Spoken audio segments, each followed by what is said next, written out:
Mes frères bien-aimés, les deux lectures de la parole de Dieu entendues aujourd'hui nous rappellent avec force une double opposition. D'abord, entre l'esprit et entre Dieu et la richesse. Une écoute peut-être un peu... Ça pourrait cependant nous faire...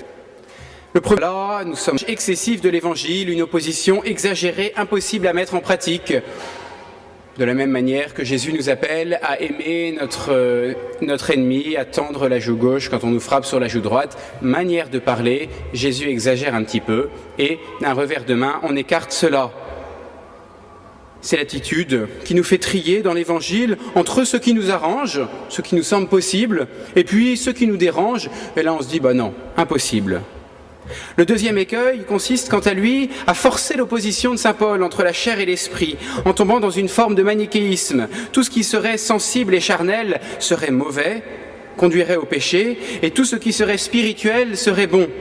Le plaisir sensible, en particulier le plaisir sexuel, les richesses, les pouvoirs terrestres et les honneurs humains seraient toujours une source intrinsèque de péché, et donc à fuir radicalement. Un mot pourtant dans ces deux textes, un mot nous permet d'éviter de tomber dans ces deux écueils, un mot prononcé par Jésus à la fin de son évangile.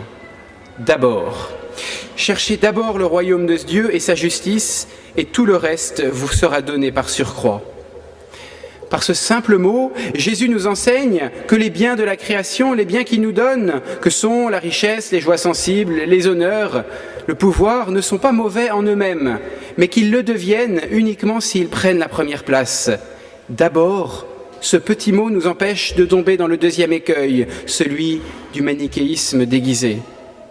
Mais par ce simple mot, Jésus nous rappelle aussi que depuis le péché originel, tous ces biens donnés par Dieu, tous ces biens créés, sont devenus une force d'attraction extraordinairement puissante pour l'homme, au point bien souvent de prendre la première place.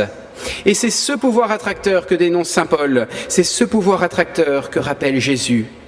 Jésus, en aucune manière, ne condamne les réalités terrestres, les richesses, les plaisirs, le pouvoir et les honneurs, mais il nous lance toujours et aujourd'hui un appel à la vigilance.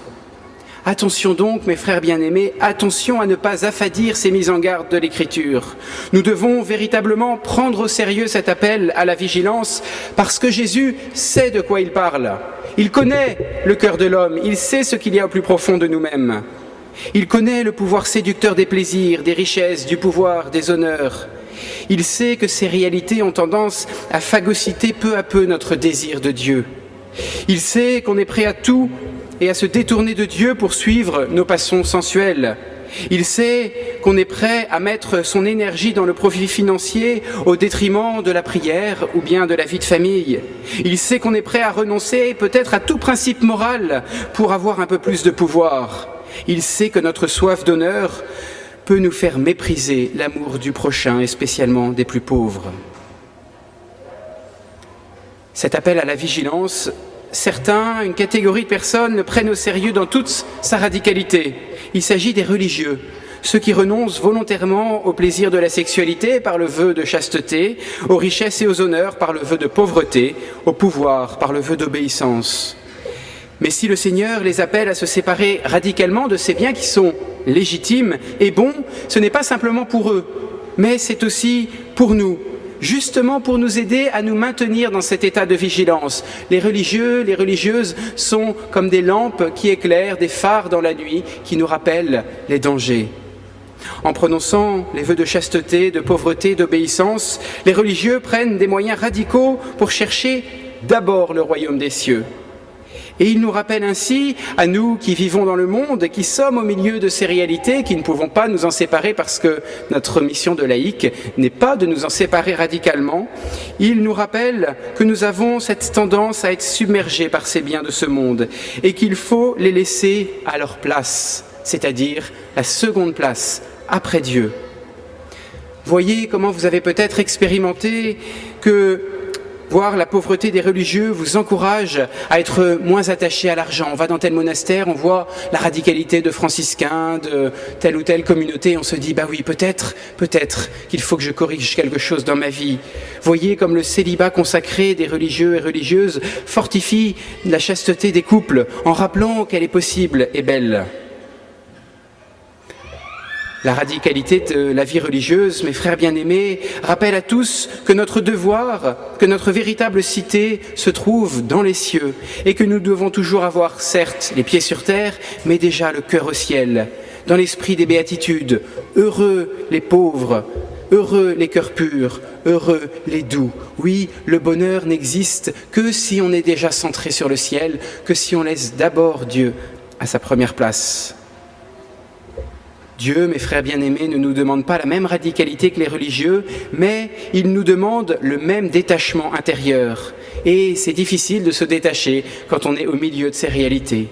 Et voilà pourquoi saint Paul dit dans un passage d'une de ses épîtres, passage qui peut paraître étonnant, il appelle à être dans le monde sans être du monde. Que désormais, dit-il, ceux qui ont une femme vivent comme s'ils n'en avaient pas.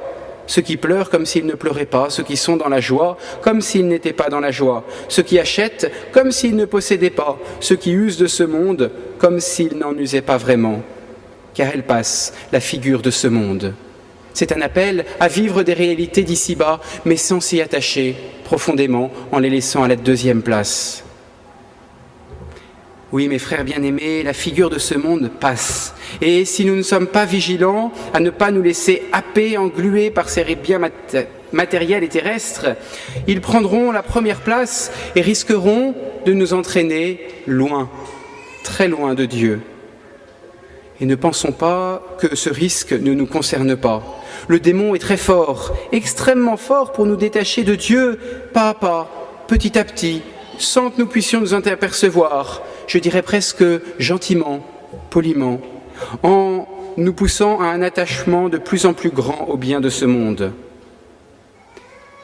Et puisque Jésus nous y invite explicitement dans l'Évangile, faisons en ce dimanche peut-être l'examen de conscience de notre attachement à l'argent. Est-ce qu'il ne m'obnubile pas trop ? Est-ce que je suis capable de pouvoir donner généreusement, de tout cœur, sans que ça soit une torture intérieure à un pauvre ou à une association caritative ? Est-ce que mes profits financiers sont le seul critère de réussite de ma vie ou le premier critère de réussite de ma vie, avant l'union à Dieu, avant l'amour de ma famille, avant l'amour des autres ? Est-ce que la perte d'un bien matériel auquel je suis très attaché est un véritable drame intérieur ou est-ce que j'ai un détachement intérieur sur ces points-là ? Seigneur, aujourd'hui, aidez-nous à toujours chercher d'abord le royaume des cieux et aidez-nous à croire que le reste, les biens terrestres, importants, mais secondaires, nous seront donnés par surcroît. Amen. Au nom du Père, du Fils et du Saint-Esprit.